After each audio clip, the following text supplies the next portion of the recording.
Shalom, Estou aqui. boa noite. Boa noite, Geraldo Saturno. Como vai você? Está indo tudo muito bem. E você como está? Tudo certo. Isto é uma notícia muito boa. Que horas são? 21:08. Data exata? 18 de abril de 2025. O que foi a ditadura militar no Brasil? A ditadura militar no Brasil foi um regime autoritário que durou de 1964 a 1985, instaurado por meio de um golpe civil-militar que depôs o presidente João Goulart. Esse período foi marcado pela concentração do poder nas mãos das Forças Armadas, que governaram o país através de presidentes generais e atos institucionais que restringiram direitos civis e políticos da população.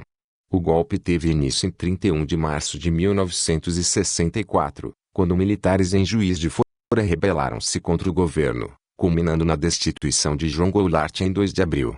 O regime justificava suas ações com base na doutrina de segurança nacional, combatendo supostos subversivos e utilizando-se de repressão, censura, prisões arbitrárias, tortura, assassinatos e desaparecimentos de opositores políticos.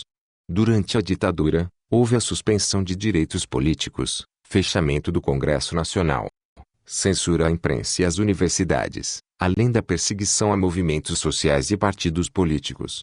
O regime criou um sistema bipartidário artificial, com o Partido dos Militares, Arena, e um partido de oposição controlada, MDB. Economicamente, o período teve fases distintas, incluindo o chamado milagre econômico brasileiro, caracterizado por crescimento econômico e investimentos em infraestrutura, mas também marcado pelo aumento da dívida externa, inflação e concentração de renda, que agravou as desigualdades sociais. O regime passou por 3 fases principais: a legalização do autoritarismo, o recrudescimento da repressão e, finalmente, a abertura política controlada iniciada no governo de Ernesto Geisel, que culminou no fim da ditadura em 1985, com a eleição indireta de Tancredo Neves e a transição para a democracia. Em resumo, a ditadura militar no Brasil foi um período de 21 anos de governo autoritário, marcado por repressão política, violações de direitos humanos, censura, restrição das liberdades e um controle rígido da sociedade pelo Estado militar. Quais foram as principais causas do golpe de 1964? As principais causas do golpe de 1964 no Brasil foram múltiplas e envolveram fatores políticos, econômicos, sociais e internacionais. Medo do avanço do comunismo. O governo de João Goulart, Jango, era visto por setores conservadores, militares, parte da elite, classe média urbana, e igreja, e imprensas como uma ameaça comunista, especialmente em meio à Guerra Fria. Havia um forte sentimento anticomunista, com o temor de que as reformas propostas por Jango abririam caminho para o avanço do comunismo no país. Reformas de base e radicalização política. Jango defendia reformas estruturais conhecidas como reformas de base, reforma agrária, reforma urbana, reforma educacional, entre outras, que desagradavam as elites econômicas e políticas, que temiam a perda de privilégios e a instabilidade social. Crise econômica. O Brasil enfrentava problemas econômicos, como inflação, desemprego e queda nos investimentos, o que agravava a insatisfação social e política, contribuindo para o desgaste do governo de Jango. Perda de apoio político. O governo de Jango perdeu apoio no Congresso e em setores importantes da sociedade, inclusive no próprio exército, que passou a articular o golpe.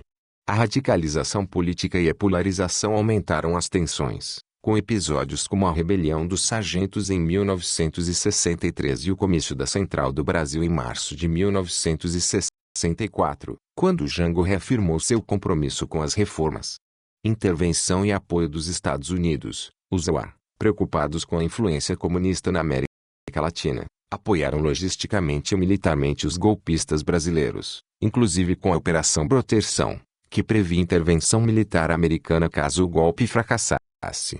Articulação civil-militar. O golpe foi resultado de uma articulação entre militares e setores civis conservadores, como empresários, latifundiários e parte da imprensa, que viam a derrubada de Jango como necessária para preservar a ordem e os interesses econômicos.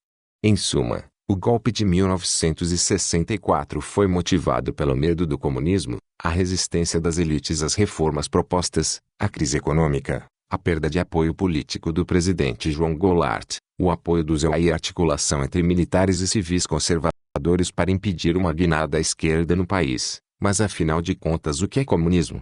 O comunismo é uma ideologia política, social e econômica que busca a construção de uma sociedade igualitária, sem classes sociais, sem propriedade privada e sem Estado. Seu objetivo final é estabelecer uma ordem socioeconômica baseada na propriedade comum dos meios de produção, na ausência de exploração entre classes e na distribuição da riqueza conforme as necessidades de cada pessoa. Essa ideologia tem suas raízes no socialismo científico, desenvolvido por Karl Marx e Friedrich Engels, que propuseram a derrubada do capitalismo por meio de uma revolução dos trabalhadores, proletariado, que tomariam o poder para instaurar um sistema socialista como etapa intermediária antes do comunismo pleno. No socialismo, o Estado e os meios de produção são controlados pelos trabalhadores, enquanto no comunismo, o Estado desaparece, e a sociedade se autogerencia. O comunismo propõe a coletivização dos meios de produção, a abolição da propriedade privada, o fim da luta de classes e a eliminação do Estado, visando uma sociedade em que todos tenham trabalho e usufruam da riqueza produzida de forma igualitária, conforme o princípio de cada qual, segundo sua capacidade, a cada qual, segundo sua necessidade.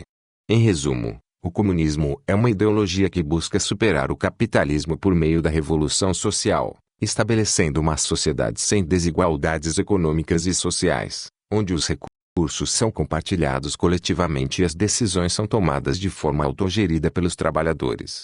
É isso, Geraldo Saturno.